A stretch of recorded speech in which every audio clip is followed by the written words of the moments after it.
Some of the results that I've seen are so dramatic. It seems as though they've had a rhinoplasty. By filling a valley next to a hill, we can make the hill become less prominent. But it does not address. How does filler in the nose differ from other areas of the face? There is a very, very rare risk of partial or complete blindness. One of the really cool things that I do to minimize that risk is. Oh, that is amazing. I didn't know that it actually could feel like bone. Radius is essentially a hydroxyapatite or liquid bone. Non-surgical rhinoplasty is really appropriate for a select few patients who come in. And it really is only appropriate for.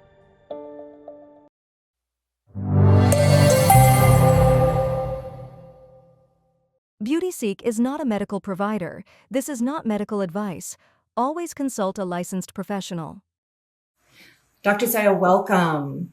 Some patients aren't ready for rhinoplasty, financially or emotionally, and yet might want to see what their nose would look like with a non-surgical procedure. For those who hear that non-surgical rhinoplasty is an alternative to surgery, how would you explain what it is? It's actually a great question. We are asked that question several times, I would say a month. So non-surgical rhinoplasty is really appropriate for a select few patients who come in. And it usually involves injecting filler into the radix, which is where the nose meets the forehead, right about here. It's right lower than where your frown is. And so for patients who happen to have a bump and have a radix which isn't very high, we can fill this part of the nose with some filler, and essentially by filling a valley next to a hill, we can make the hill become less prominent. And it balances out the nose, makes a nose longer, more aesthetic. It can also correct asymmetry in the nose. If someone has a kind of a more very protuberance on one side, we can add a small little bump on the other side and bring it into balance like that, so the nose will not appear crooked. But it's usually for a softer or more gentle change to the nose, which can actually have quite a dramatic effect. But it does not address all the different anatomical structures of the nose that we can refine in a surgical rhinoplasty. So again, it really is only appropriate for very few patients. Okay, some of the results that I've seen are so dramatic. It seems as though they've had a rhinoplasty. Is there a particular type of filler? I know there's all kinds. What do you lean toward or suggest? For those who are starting out, I would suggest the fillers that we could dissolve in case they happen to not like it. And so the hyaluronic family of fillers, and those include Juvederm and Restylane, are composed of hyaluronic acid. They tend to last anywhere from 18 months to 2 years. And they don't go to about 2 years and then all of a sudden overnight disappear. Every month they tend to go down. And if the patients have it done and go, my gosh, I happen to not like it, or can we decrease it a little bit in this area, it can easily be dissolved. And then even within that class of fillers, there are different grades or thicknesses to the hyaluronic acid. The hyaluronic acid has cross linkages, kind of like Jello, and it forms a 3D mesh.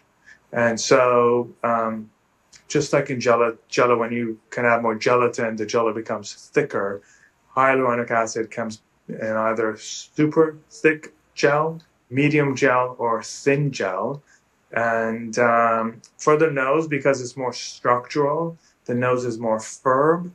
I tend to use the more firm hyaluronic acids because they tend to hold their structure and stay in one place more. Whereas if I was doing the under eye tear troughs or the lips, I'd use the thinnest of the hyaluronic acids. So once the patients have had the filler of hyaluronic acid and they go, oh my gosh, I've had this done once or twice, I happen to love it, then we can go to something more permanent like Radiesse. Radiesse is essentially a hydroxyapatite or liquid bone. And I inject it slightly differently. I inject that directly onto the bone. And actually, as I'm injecting it, I actually scrape the bone a little bit with a needle. Of course, the patients are numbed ahead of time, so they don't feel this. It's all done in the office. There's no downtime except for some swelling. And so the radius kind of adheres to the bone and tends to last longer than the 2 years and really feels like bone. So that would be the second class of fillers which I could use in the nose to accomplish a non-surgical rhinoplasty. Oh, that is amazing. I didn't know that it actually could feel like bone. Absolutely. Perfect. Okay, you talked about what a liquid rhinoplasty can address, a dorsal hump or non-symmetry. What can a liquid nose job not do? What kind of nose is not the best? Great.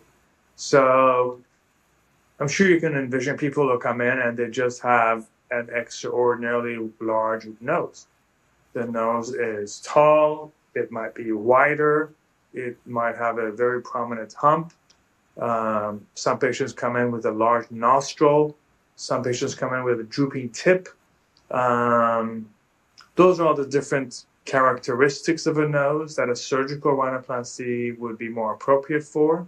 Because in a typical surgical rhinoplasty, I can actually lower the nose so it's not so tall, narrow it, raise the tip up, refine the tip even so it's not so bulbous. Sometimes we can add cartilage grafts. So those are all the refinements that won't be possible with a liquid rhinoplasty or non-surgical rhinoplasty.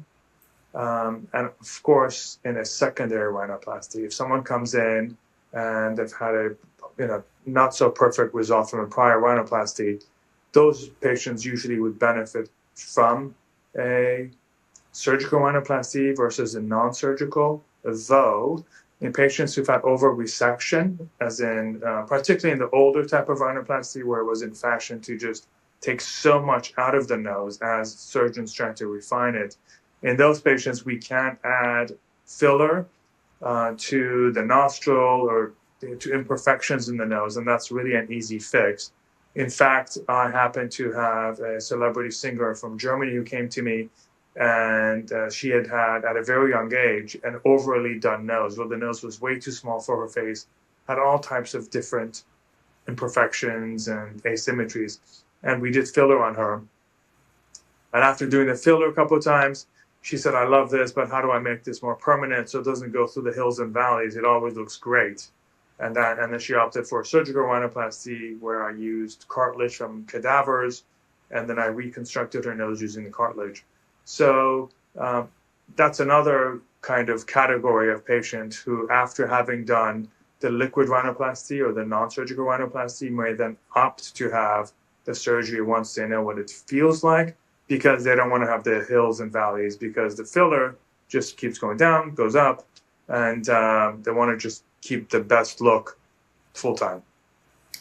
Yeah, and how beautiful that you can do a test run before you actually commit to the surgery. I think that's Yeah, great.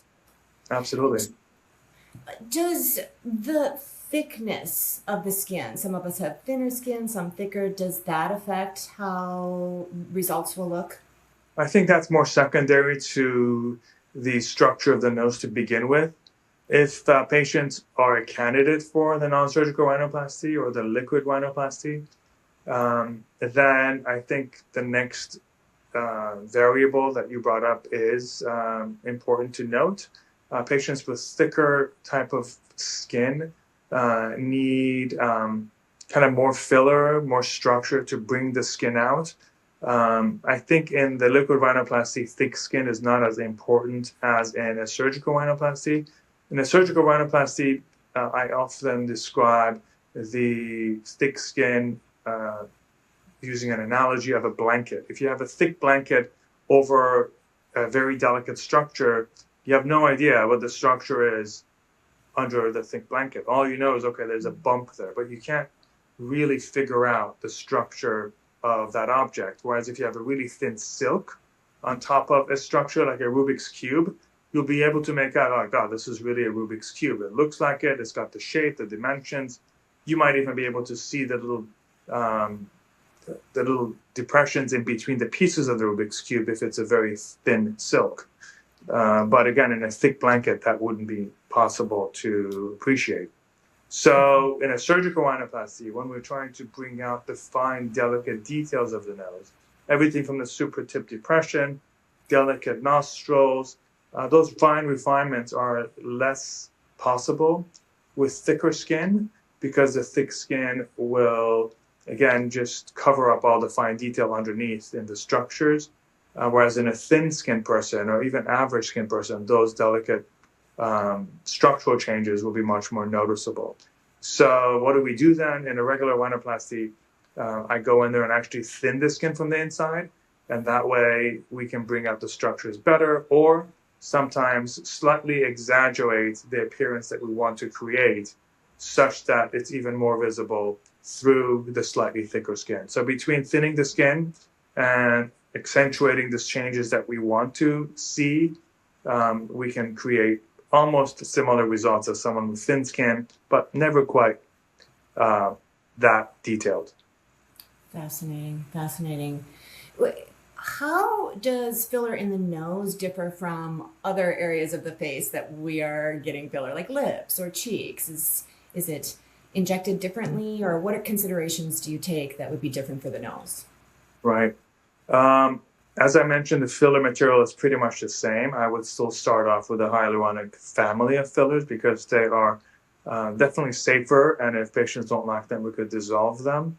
Then we talked about the different classification of fillers, even within the hyaluronic family, where if I'm doing under eyes or lips, I'll choose a thinner gel versus something more structural like the nose or the cheekbone, where I use the thicker category of hyaluronic gel. And one last consideration is the risk of having an embolus.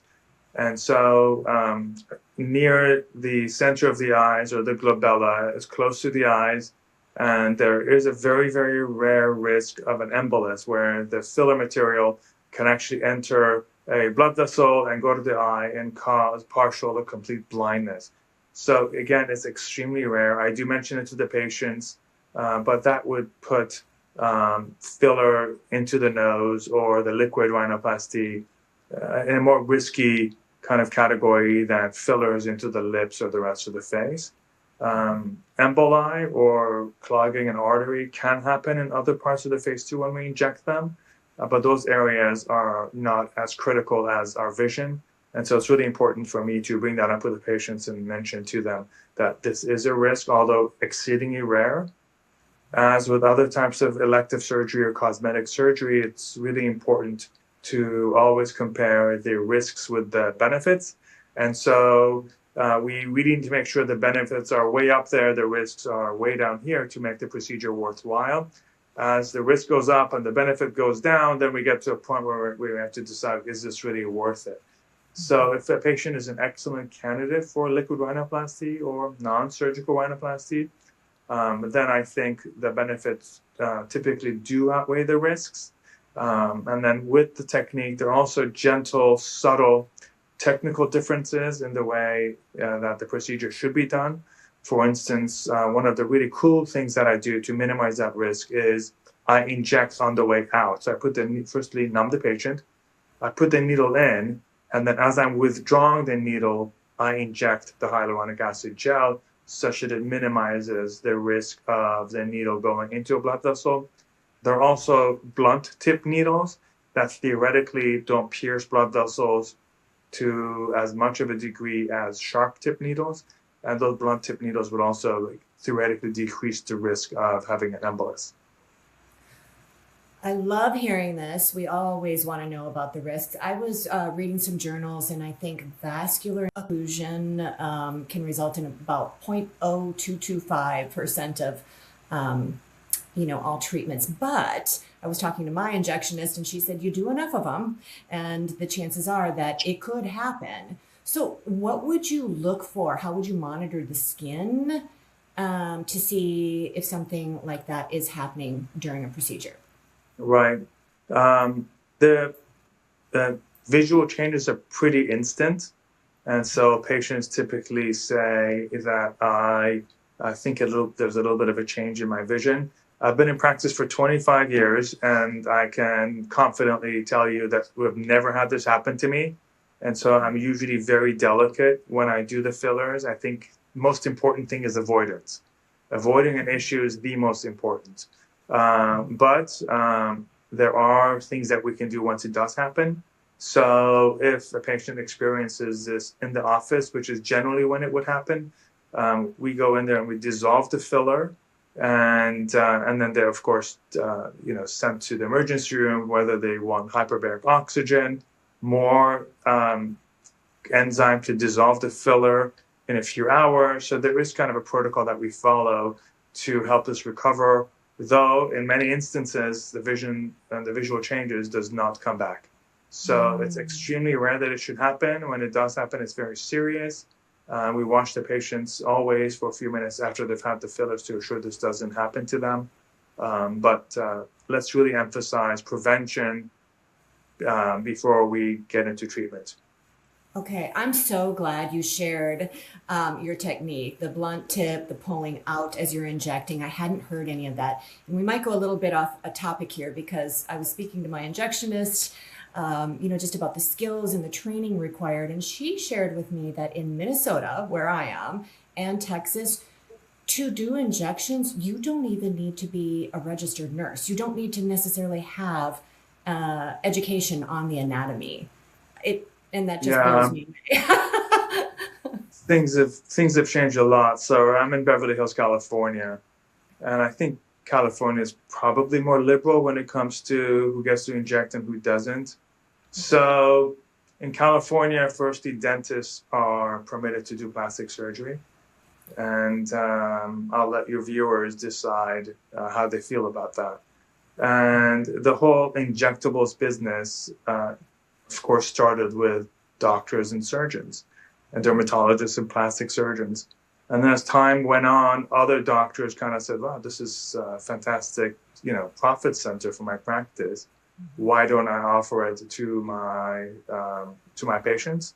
And those doctors might be any specialty you can imagine, from OBGYN to emergency to anything. More and more doctors started to open up these cosmetic centers, and then the med spa business started to flourish. And now I can confidently tell you, speaking with the pharmaceutical reps that sell us our fillers and Botox, they definitely confirm that most of the people that are performing fillers these days are nurses. So nurses can open up their own little med spa, and they're usually less expensive than a trained plastic and reconstructive surgeon such as myself. And patients gravitate towards those centers because they're easier to get in and get out. They might be in a little mini mall. They don't have the same criteria or, of course, I would say safety assurances of a proper medical office. But then going back to what you said, yes, more and more nurses or PAs are performing injectables here in California, and the med spa business is booming. But as you can imagine, it's not necessarily legal or proper. Those practices do have to have a physician overseeing them. And, many times the physician is hardly there. They just sign off. And the nurses or the PAs are running the practices on their own. It doesn't mean that's always the case. I'm sure there are medical spas that are physician owned and operated, and the physician is on site.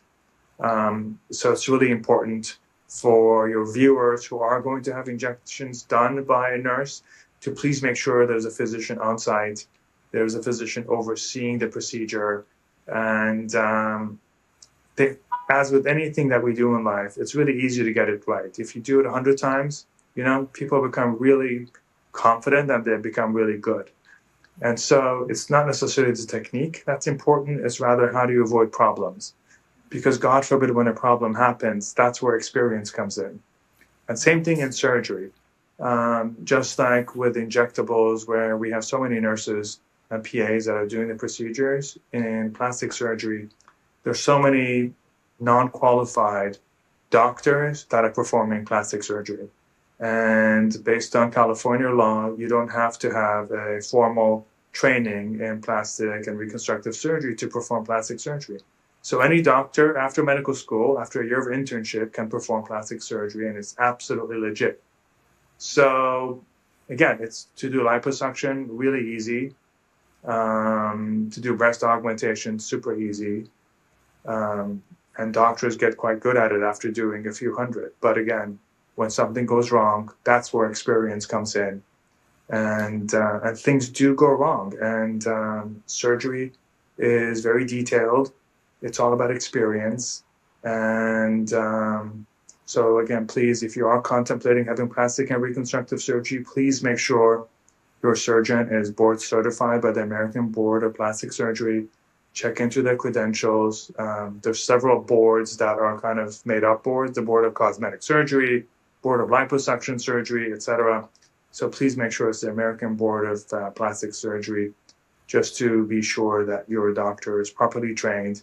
And if you have the option, always go with the safer one. It's your health. Yeah, it's your health. It's the most important thing you have. Don't jip yourself. Yeah, no, we need to advocate for ourselves, and those are all of the right questions.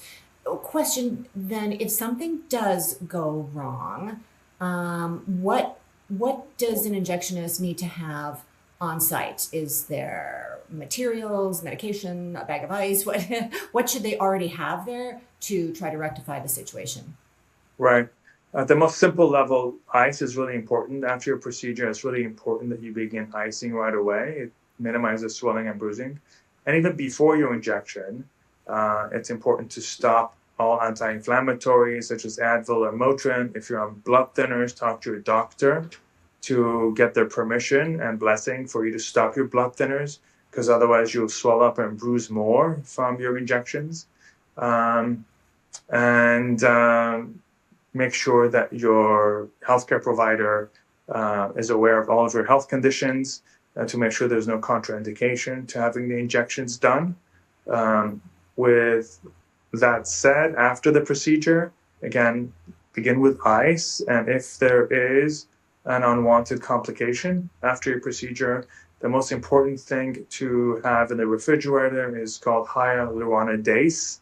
Any protein that has an ACE at the end is a protein that breaks down the chemical name of what's in front of it. So if we want to break down hyaluronic acid, we use hyaluronidase.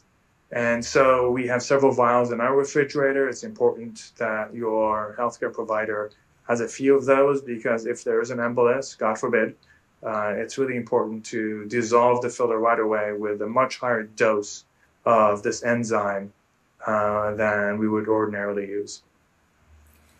Okay, so do you think it's appropriate for a patient, a client, to ask before a procedure, hey, just checking, I just want to make sure in case something goes wrong, do you have hyaluronidase on hand?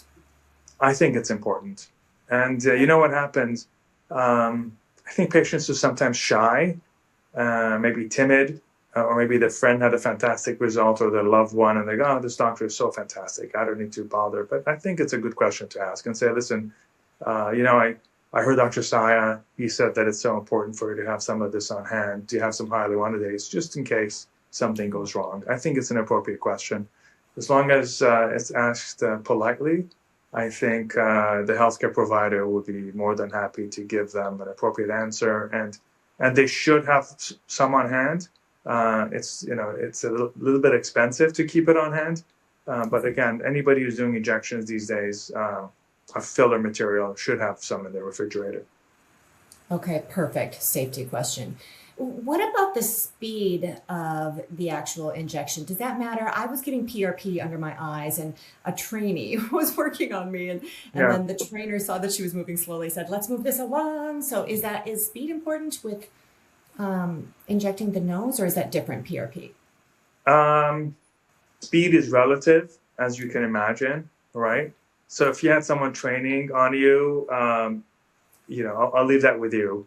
I wouldn't want anyone training on me. But then again, that's the spirit of medicine and healthcare, just so you know. We do have an obligation to teach, which is what you and I are doing right now. We're teaching not just the public, but hopefully a few healthcare providers will come across this as well and take a few pearls of wisdom from it. So there is an obligation to teach such that others who follow can practice the art of medicine. And so then we'll move on to the speed. I think as long as it's done carefully and you know that your healthcare provider is being meticulous and careful, I think that's good enough. It's really, it's probably impractical for you and I to say, oh, it should take, 5 minutes to do this and not 4 minutes. And so we just have to know that whoever is doing the procedure needs the time that they feel comfortable with and prepping and everything. And so as long as it's not extraordinarily long, I think, I would defer to the healthcare provider to go at the rate that they feel is comfortable. Because certainly if they're going too fast, one might say, well, they're not being as careful as they should be. So you'll know. It's a feel, much more than how I can describe it. I think it's a sense of comfort and rapport which patients should have with their doctor. Yeah. And you do bring up a good point, because to this day, I still didn't feel comfortable that I had a trainee working on me. She just walked in and asked and put her hand on my shoulder, and I said, okay.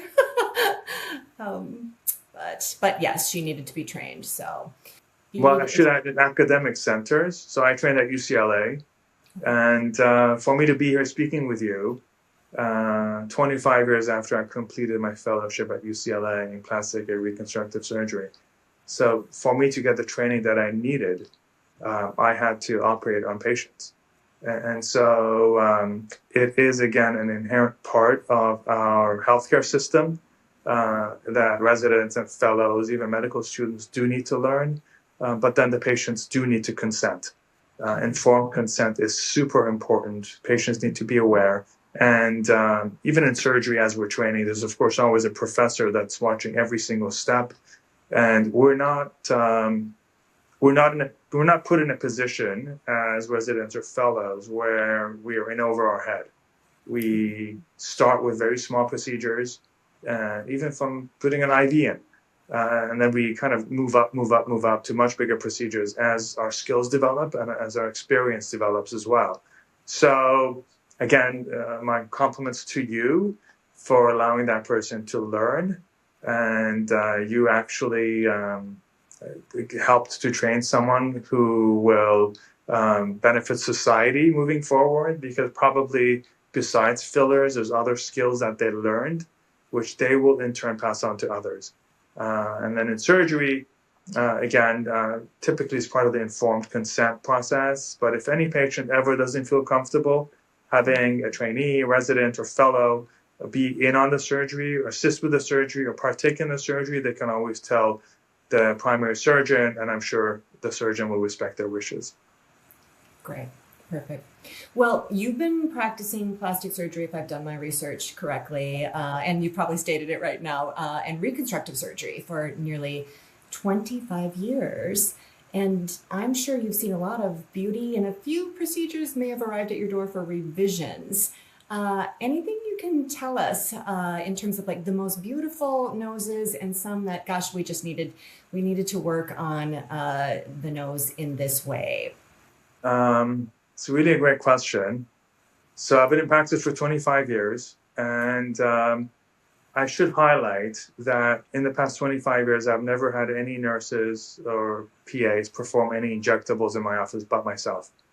So although I'm a surgeon, I do all my own injectables myself. I take great pride in doing everything myself, whether it's injectables, to surgeries, or even removing stitches. And then to answer your question about kind of what's going on in plastic surgery, it's so interesting to see trends in plastic surgery come and go. So when I was in my fellowship doing facelifts, the vector or direction of a facelift was entirely different. It was more kind of back and up. And I always kind of thought, and I would say, how come you're not pulling the face only upwards, because we're aging downwards with gravity? So when I first went into practice, I would do a vertical facelift, and now, 20 plus years later, that's becoming a trend. Next thing was when fillers came out, the pharmaceutical reps would teach us to inject it in little pearls, and then you would massage the pearl such that it becomes a shape. And I always injected the fillers in a three-dimensional shape with a needle under the skin, which is really cool because you can change the pressure on the plunger on the syringe and deliver different amounts in different locations as you're withdrawing the needle. So I always injected more three-dimensionally. And again, the reps would cringe and go, Dr. Sayah, that's not the way you're supposed to do it. I go, don't worry, it's going to be great. And now, again, 20 plus years later, when they teach fillers, they're teaching it to be injected in 3D shapes, as I described. So medicine has always evolved and will continue to do so. For instance, the whole Brazilian butt lift trend that came and is going away. If anything is so exaggerated, I would ask your viewers to really think about whether it's something that's long-lasting, or is it a fad that's going to go out of fashion in a couple of years and then they'll come in to reverse it. And so it's a very personal decision. I think to have a natural, balanced look is much more long-lasting than something which is exaggerated too much. And so, again, I would ask patients to envision themselves in 20, 30, 40, even 50 years and say, okay, how will this look on me? How will my, triple D breasts age as I become 60? Mm-hmm. Or how will my Brazilian butt lift look as I become older? Because guess what? Both the large breast and the large buttock age. And aging happens with gravity, and gravity is going to pull them down. And so if you can imagine all those patients who've had the Brazilian butt lift, all those butts are going to start sagging big time. Mm-hmm. And so in my practice, we have always emphasized a natural balanced look. So whether patients want a breast augmentation, we can make it significantly larger, but something which is more appropriate for their figure, maybe accentuated slightly greater, but not to the degree that it looks unnatural and doesn't age well with them. Mm-hmm. But that said, we're really into the patient's wishes and respect them. It's all about their happiness. And so I have done large breasts, beyond what would be proportional. And I really strive to make sure the patients are first healthy, happy, and satisfied with the outcome, not just short term, but long term. And so I would really ask and implore that your viewers and patients take a considerable amount of time to decide what they really want. Is it really appropriate for them? Is it a good, safe, long-term option for them? And take small steps, not big jumps. And you performed many rhinoplasties and developed a truly unique techniques in terms of cartilage and so forth. Clearly, you understand the anatomy of the nose. How does prior rhinoplasty surgery affect if you were to use filler afterwards to do some touch-ups?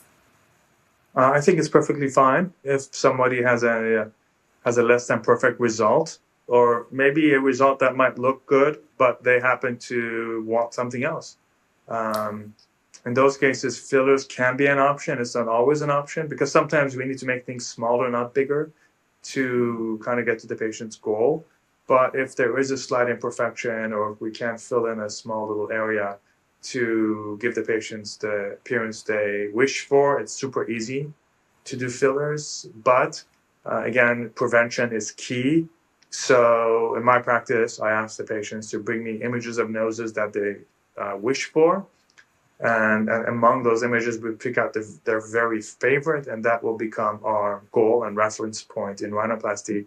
So I stick that image on the wall in the operating room, and that will be kind of our goal as I change the structures inside. So with that technique, I'm able to really get really close to their wish images. It's never quite there, as you know, because there's so many variables that go into the nose and the balance of the appearance of the nose with the face. But it's best to get it right the first time around. And if not, yes, liquids and fillers can improve an imperfect result if the patients wish, but not always. Dr. Sayah, in one of your interviews, you've said that what you do is the perfect combination of art and medicine. Can you talk about that a little bit? Of course. Plastic surgery is the most artistic field in medicine. I'm sure you can imagine that. And whether we're doing fillers are really sculpting. And so after I inject my filler, I then work it like clay and I actually sculpt it with my fingers to be sure it has the shape that I really want it to have. And so I've always said that I feel sorry for plastic surgeons that don't have artistic skill, because it may not necessarily be something they can learn. So plastic surgery is absolutely art. We can only work with the material that we're given, and that's the patient's body, of course. We typically only get one go at it. You can't just come back tomorrow and keep working on it. And so we need to work with the material at hand over a limited period of time, and we need to create really amazing results. So it's absolutely art. And I love the field. I have to tell you, I'm so passionate about it. There's no other field in medicine like it.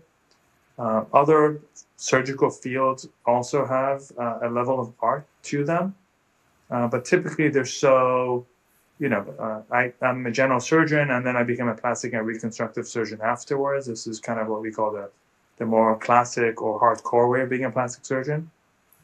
And then while I was in my general surgery training, for instance, when we're doing a colectomy for cancer or whatever you might say, ophthalmic surgery. Yes, we do operate. Yes, you do have to have fantastic finesse with your hands, and you have to understand the anatomy, but you're not really improving the shape of what patients are born with. Whereas in plastic surgery, we have the responsibility to take what patients are born with and improve upon it to get it to be something even nicer, while keeping it healthy and safe.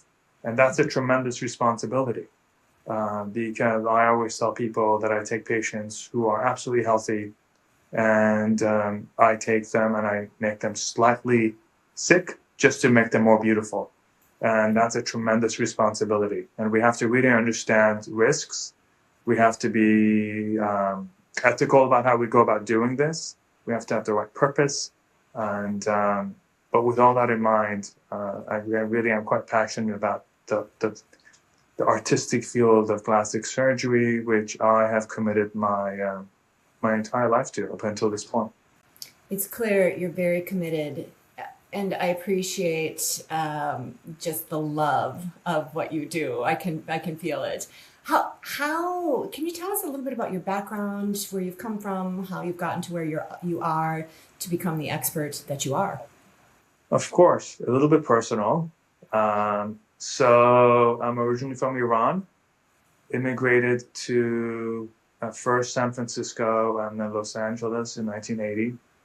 And I was a public school kid, attended UCLA for undergrad and medical school, majored in biochemistry in undergrad. Never took any shortcuts. I was kind of, the hardcore guy, really loved medicine. My father was a doctor, and I, ever since I was born, wanted to be like him. He was the first most influential man in my life, and interestingly, the second most influential man in my life was my prior chairman in plastic and reconstructive surgery at UCLA. So growing up, I did lots of art. So again, growing up, everyone said you should be a plastic surgeon, and I said, no, patients are beautiful the way they are. I don't want to mess with them. I don't want to ever promote plastic surgery. And I want, because my father, at a very young age, had complications with his vision, I was really passionate about being an ophthalmologist. So I went to UCLA med school thinking I'd be an ophthalmologist, and then changed my mind shortly after because I realized, God, it's such a small area. I really want to operate on everything. I don't want to just always be operating through a microscope.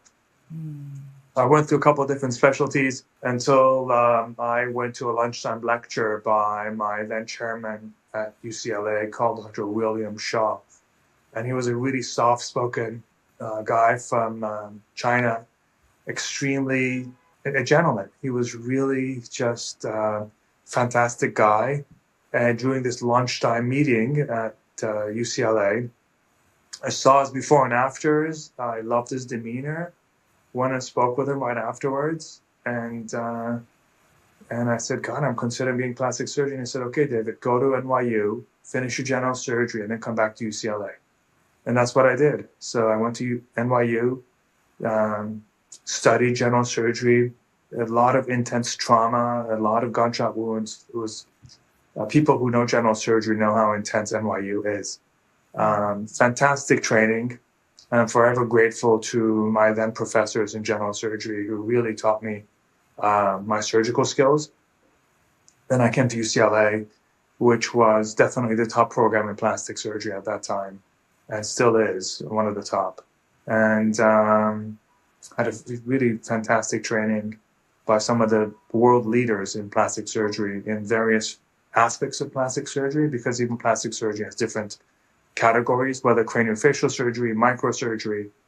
And after UCLA, I decided to go into private practice, and I've been in the same office now for 25 years. Fantastic. Well, thank you for going through all of that education so your patients and maybe me someday can experience your talents. Of course. I'll be happy to meet them. Yes. You remind me of some of the research that I've done and where plastic surgery even began was, after soldiers were, deformed basically after war. And I think that's a very noble beginning. And I'm fine with women, men wanting to look their best, wanting to change or alter their look so that, they can just kind of move over and move beyond that. And then on the other hand, some of us, we're just emotionally vested in, constant improvement. Is there ever a point in time when someone's talking to you about rhinoplasty or liquid rhinoplasty, 5-minute nose job, where you would say, no, you're just not ready for this? I would say probably a couple of times a year. And not because they're not ready. I think that's less frequent than that, but rather it may not be the right procedure for them for various options. And I may not be the right surgeon for them, particularly because of my personal taste of keeping things balanced and proportionate and not overdoing things. And so I would say probably once or twice a year, we get a patient that I think, we may not be the right surgeon for, or the procedures that they're asking are too risky for them for whatever reason. And so sometimes there are health limitations. For instance, if somebody is on blood thinners and has cardiac issues, the risk-benefit ratio is just not worth it. So, and that is not a personal decision just by me. We have to always weigh the risks. And so it does happen where surgery may not be the right option for patients. And so the most important thing is to have a really wonderful dialogue during the consultation. Make sure the patients have practical expectations, they're healthy, and it all starts from rapport. It all starts from making sure that we understand each other, and such that I can make sure they get the results that they expect in whatever manner.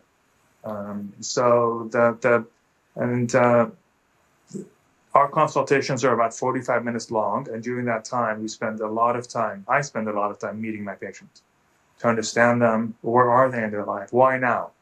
That's probably the first question I ask my patients. Why now? Why not 5 years ago? Why don't we wait another 5 years and do it then? What has prompted you to come in for this issue now? And that really opens the book. And the decisions are typically very personal, but by understanding why now, why, I really kind of understand what their intentions are. Is it for the right reason? And thank God it always is. But that rapport is extremely important. I couldn't agree more. And I love that why now. As you were asking that question, I thought, gosh, here's the ways that I would answer that. I went through a consultation once, and the first question I got was, so what is it that you don't like about your appearance? And that kind of hurt. Yeah. So perfect. This has been so great. Can you tell our community a little bit about your practice, your location, how someone can get a consultation with you? What are the steps someone should take? Well, first, I have to thank you and your viewers for attending this. I know everyone's time is so precious, and so I don't take it for granted. So as I mentioned before, I've been in practice for 25 years in the same office in Beverly Hills, California. We do attract patients from all around the world. And I say we because my practice isn't just me. It's me and my office staff. And this is our practice that we share together. So when you come, you'll see that we, as a team, take fantastic care of you. One of the things that I didn't get to highlight is that after I completed my fellowship at UCLA in plastic and reconstructive surgery, I spent a year practicing and studying endoscopic plastic surgery. So that is my forte. I do plastic surgery through minimal scars, whether it's a minimal facelift scar in the scalp, such that there are no scars on the face, endoscopic breast augmentation, where I go through the underarm, there's no scars on the breast, so you can be topless without any sign that you've had plastic surgery, or an endoscopic tummy tuck. There are other types of endoscopic procedures as well. And so I really emphasize small incisions. How do we minimize the number and the length of the incisions to get the job done? And I've refined a lot of techniques in plastic surgery, particularly in rhinoplasty, in fact, where I can, for instance, narrow the size of the nostrils without having the typical scar on the outside of the nose. I do it all from the inside of the nose, which is really cool. And so please, you're encouraged to contact us if you have any questions, regardless of where you live. With telemedicine, it has become so empowering to be able to meet people from around the world. And even if we don't get to operate, we still teach patients and empower them to make the best decisions for themselves, wherever they may be. And if we do have the pleasure of meeting you here in the office, I'd be delighted to share the surgical skills that I have perfected over the past many years. And I take a tremendous amount of responsibility in making sure that you get the results that you wish for safely and ethically. Thank you. I will look at my air flights and see how quickly I can come out and visit. Thank you for the invite. I would love to come and visit. Thank you for your joy, your sharing your wisdom, your dedication to this lovely industry. I'm just enamored with it. And thank you for sharing your time today. I really appreciate it. Thank you, everyone. Take care. We acknowledge Dr. Sayah for contributing his professional insight to this interview. Expert perspectives like his support informed discussion around aesthetic procedures and beauty literacy.